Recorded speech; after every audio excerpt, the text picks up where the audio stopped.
Paper leak को लेकर जो है सियासत हमेशा होती रही है। राजस्थान में भी कई मामले जो हैं वो सामने आए हैं और उसे लेकर जो राजस्थान से सांसद हैं उन्होंने ये आवाज़ संसद में भी उठाई है। सर, आपने इस मुद्दे को लेकर संसद में आवाज़ उठाई तो कुछ एश्योरेंस मिला?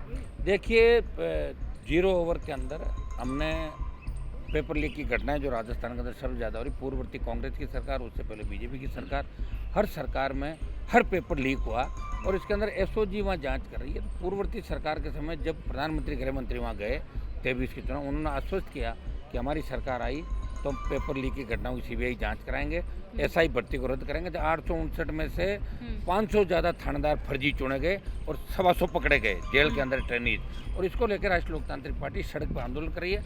100 दिन हो गए जिसमें एक जेल भरो आंदोलन चलाया मेरे नेतृत्व में। 1-1.5 लाख ज़्यादा की रैली जयपुर में हुई।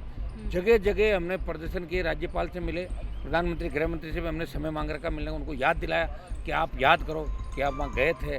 और इस तरह आपने आश्वस्त किया कि एसआई भर्ती को रद्द करके आरपीएससी जो हमारी राजस्थान के अंदर आरएस और इन सब का जो नियुक्ति आरपीएससी करती है, ये लोक सेवा आयोग, इसके अंदर चेयरमैन पुराने और 2 मेंबर अभी जेल के अंदर है।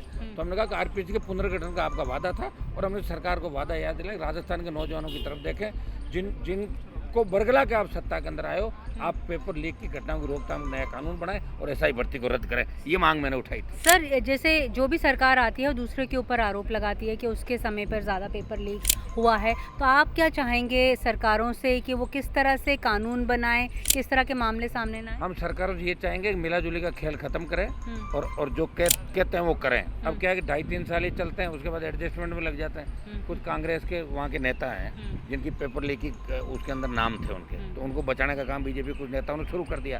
तो फिर जिस मुद्दे को लेकर प्रधानमंत्री गृह मंत्री वहाँ बात बोले कि हम ये करेंगे, वो तो मुद्दा फिर गौण हो जाएगा। तो इनकी बात का भी जो एक वजूद रहना चाहिए वो वजूद खत्म होगा। प्रधानमंत्री जी ने कहा था, गृह मंत्री जी ने कहा था, क्या हुआ? ये मैंने नड्डा जी को भी ऑल पार्टी मीटिंग में मामला उठाया था और ये बात मैंने याद दिलाई है।